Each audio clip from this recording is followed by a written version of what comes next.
Mesdames, Messieurs, merci encore une fois de plus de renouveler votre confiance sur nos antennes de partout où vous nous suivez. Il est l'heure de vous informer. Bienvenue à cette nouvelle édition du journal à la une de l'actualité. Les enseignants des écoles primaires et membres du CINEPEP ont organisé une marche pacifique contestant les sanctions infligées aux certains chefs d'établissement qui sont invités à Kinshasa d'urgence par le secrétaire général de l'EPST. Gilbert Kayumba pour le reportage. Les enseignants de diverses écoles primaires publiques de la ville de Kalemi ont marché pacifiquement ce lundi 20 mars 2023 le long du boulevard Lumumba pour chuter au gouvernorat du Tanganyika où ils ont lu leur déclaration en présence du vice-gouverneur de la province du Tanganyika, Massamba Ferdinand, représentant ainsi Madame le gouverneur de province en mission. En effet, ces enseignants et membres du CINEPP ont ouvertement manifesté leurs indignations contre les sanctions infligées aux certains chefs d'établissement qui sont d'ailleurs convoqués d'urgence à Kinshasa par Madame le secrétaire général de l'enseignement primaire, secondaire et technique.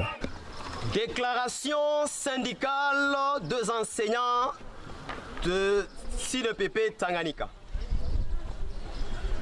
Nous, enseignants du primaire, membres du syndicat national des enseignants des écoles primaires publiques du Tanganyika, sommes terriblement surpris d'apprendre par le lettre de réquisition d'invitation de service de Madame le secrétaire général national de l'EPST, adressée au directeur provincial de Tanganyika, de l'EPST Tanganyika 1, les accusant de la perception illicite de frais scolaires et leur demandant de rejoindre son bureau de service à Kinshasa pour raison de service.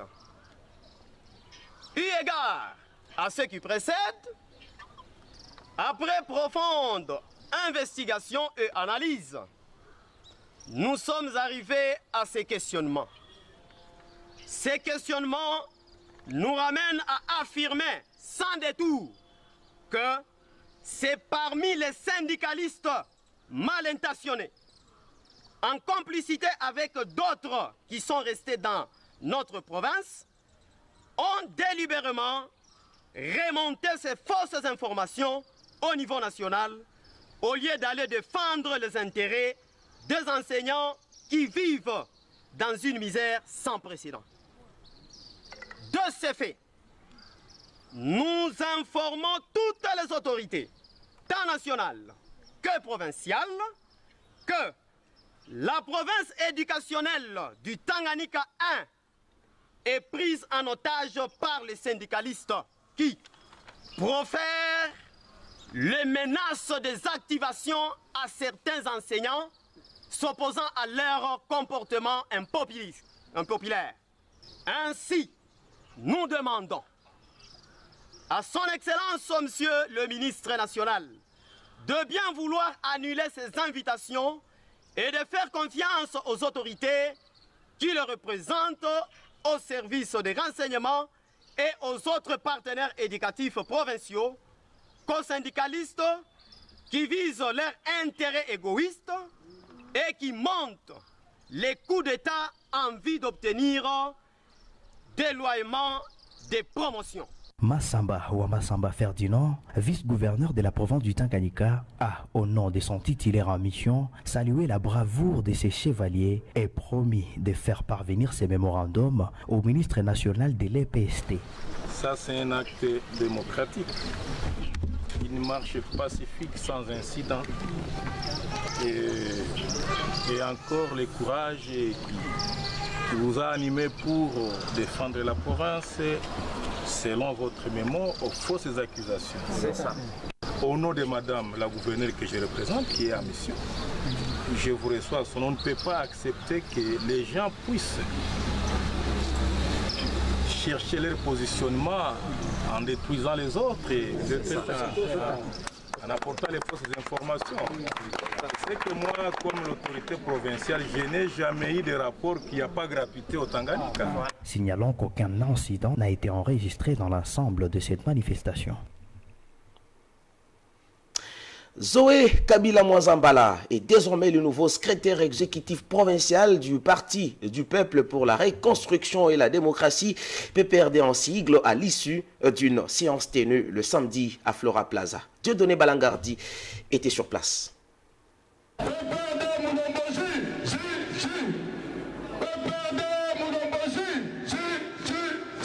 3 personnes ont composé la délégation spéciale du Parti du Peuple pour la Reconstruction et la Démocratie, PPRD en sigle, qui est venue au Tanganyika dans un seul et unique objectif, installer un comité provincial de ce parti politique cher à Joseph Kabila Kabange. Après de chants de joie des changements au Tanganyika, désormais, le PPRD sera dirigé par Zoé Kabila Mwazambala, ancien gouverneur de Provence. Il sera accompagné par Kassa Kilumbalumba Salé et pourquoi pas le représentant de Ligue de Jeunes, Abedi Prince et bien d'autres nouveaux nominés. Cette activité qui s'est déroulée à Flora Plaza devant plusieurs hauts cadres de ces partis politiques, dont le député national Benoît Mbayo, élu de Congolo, Mati Kanino Safari, ancienne maire adjointe de la ville de Kalemi et bien d'autres invités de marque.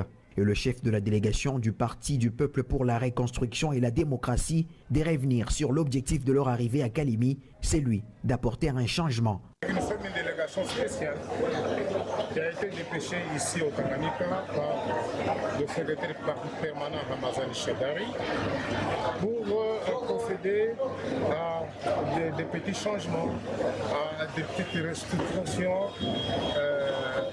des organes, des structures locales ici au Tanganyika. Entendez la fédération de Tanganyika, les 2 ligues, celle des jeunes et la Ligue des femmes, et même finalement la structure de la ville. Alors, le travail, nous l'avons fait.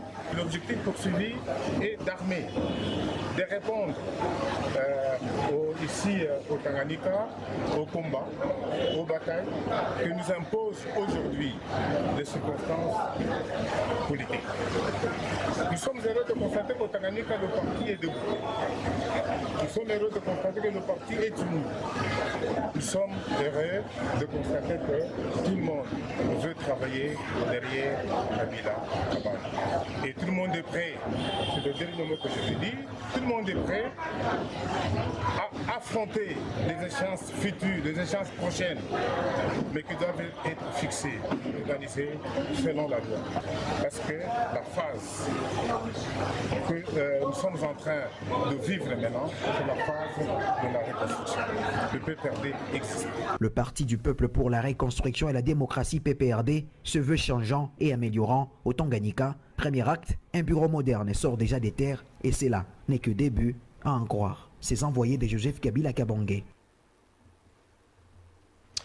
Un cas de justice populaire a été enregistré dans la nuit du samedi au dimanche 19 mars 2023 au quartier Joseph, où un homme présumé voleur a été brûlé vif par les habitants de ce quartier.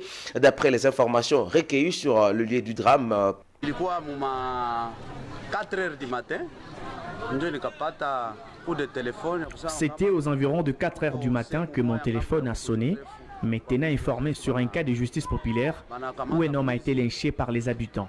À 6 heures du matin, je me suis réveillé, puis je me suis rendu sur le lieu du drame et j'ai trouvé précisément les corps déjà brûlés. Après avoir fait ces constats, j'ai ensuite appelé mes supérieurs pour les tenir informés de la situation. Après quelques heures passées, une équipe est descendue pour prendre les cadavres. Je ne sais pas ce qu'il a volé, mais d'après ce que disent les habitants, il aurait volé quelque part dans le quartier, raison qui justifie sa qualification du voleur. Et d'après moi, les habitants ont mal réagi. Ce présumé voleur aurait pu être arrêté et acheminé directement à la police pour que la justice s'en occupe. Une voiture a fini sa course dans une maison habitée et causé dommage à la famille qui s'y trouvait le samedi 18 mars dernier dans le même quartier. D'après le propriétaire du domicile fracassé et les témoins, il s'agissait d'un homme qui apprenait à sa compagne comment conduire. Encore une fois de plus, Georges Degustener nous relate le fait. Un incident à risque de perte en vie humaine s'est produit samedi 18 mars dernier à 21h dans le quartier Joseph, où un homme apprenait à sa femme à conduire une voiture aux abords du quartier.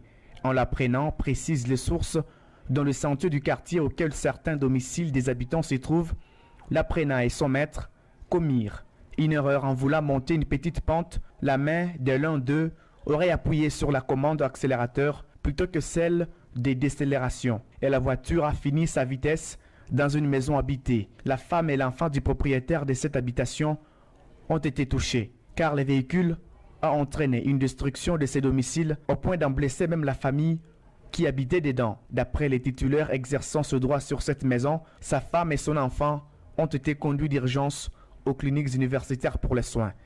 Les propriétaires du véhicule ayant été arrêtés par la police, les victimes ont demandé qu'ils soient dédommagés par ces derniers.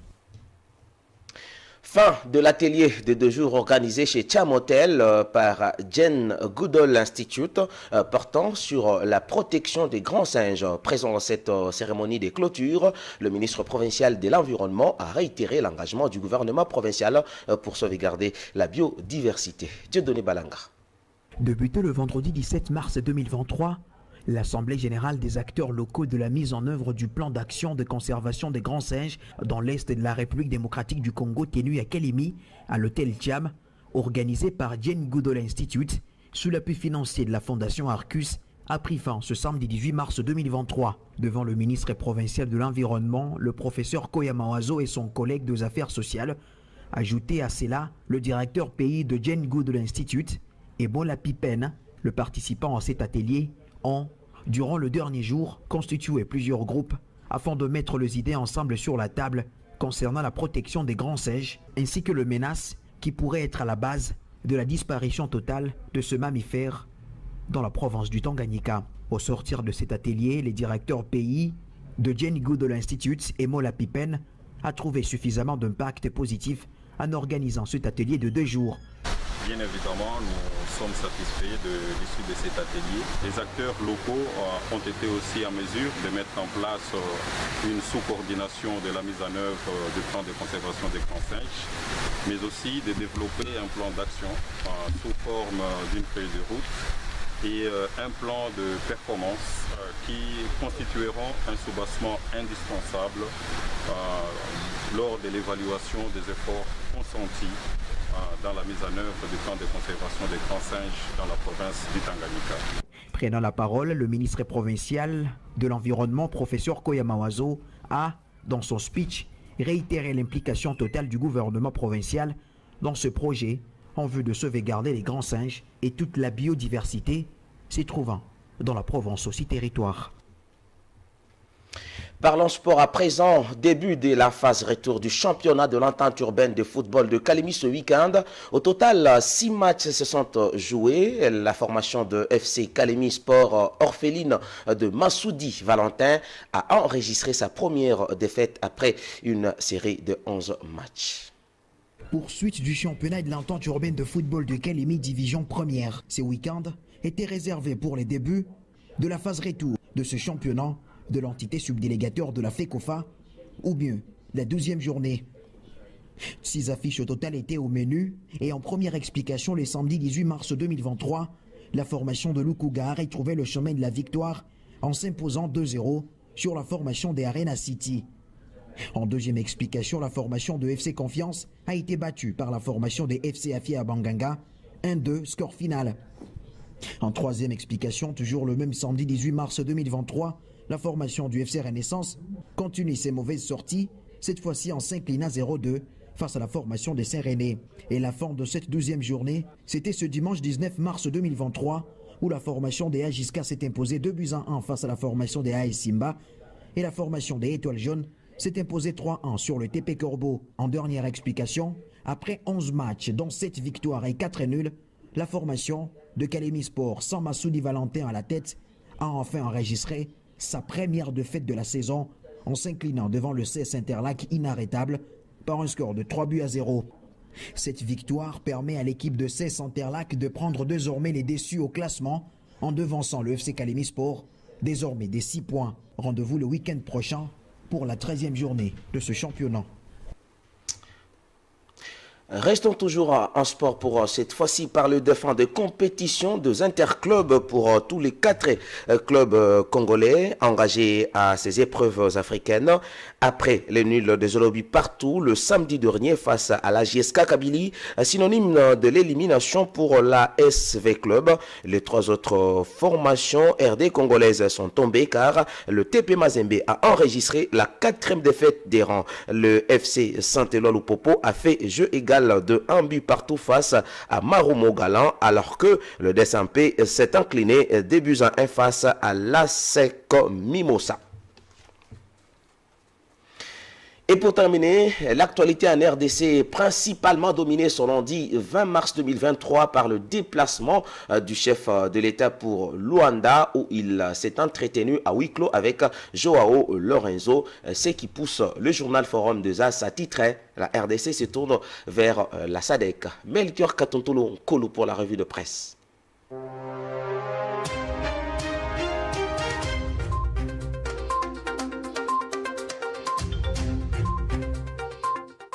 Les journaux parus ce lundi dans la ville de Kinshasa reviennent sur la décision de la RDC d'étendre la main à la SADC pour la restauration de la paix dans sa partie Est après la lenteur observée dans les opérations des forces de l'EAC.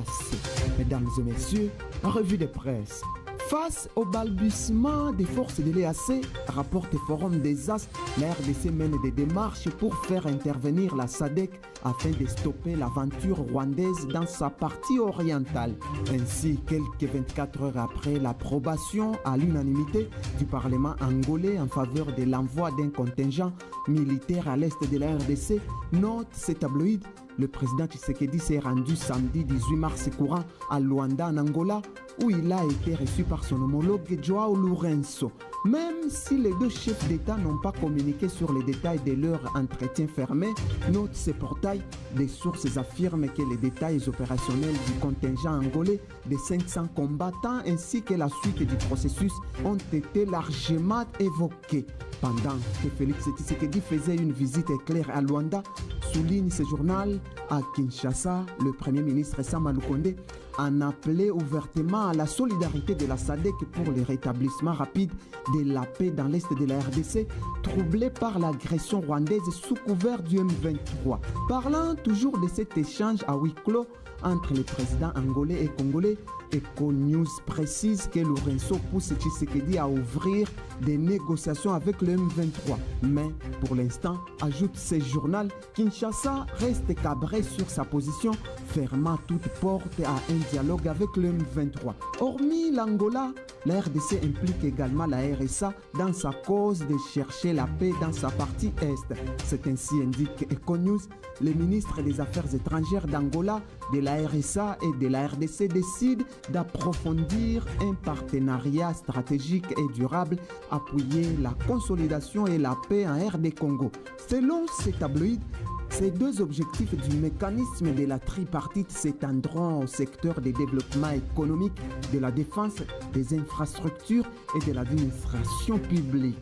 Congo Nouveau estime que la RDC ne reste qu'avec l'option militaire pour mettre hors d'état de nuire le mouvement rebelle soutenu par le régime de Kigali.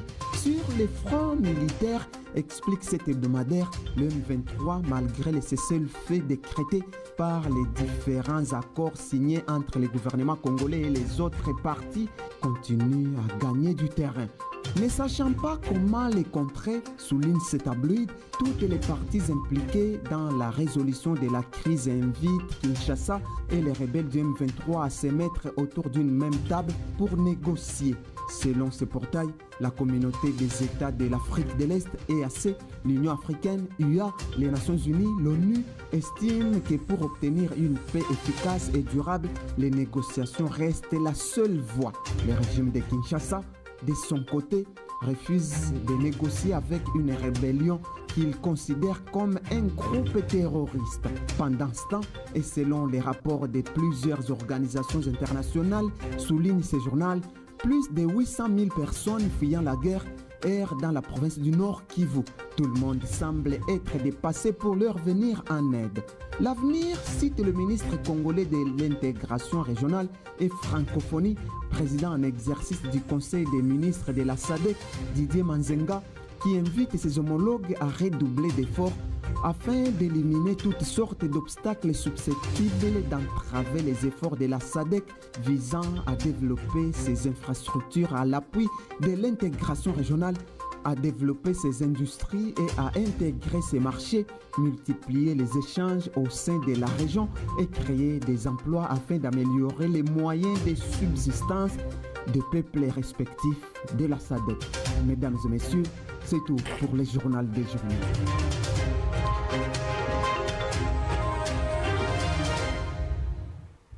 Mesdames, Messieurs, nous avons le même plaisir de vous servir. Vous savez très bien, et ce journal est complètement terminé. Merci à vous de l'avoir suivi. Restez pour la suite de nos programmes. Et n'oubliez pas de nous suivre sur la page YouTube RTGT Academy. Moi, je vous retrouve pour une nouvelle édition. À très bientôt. Merci.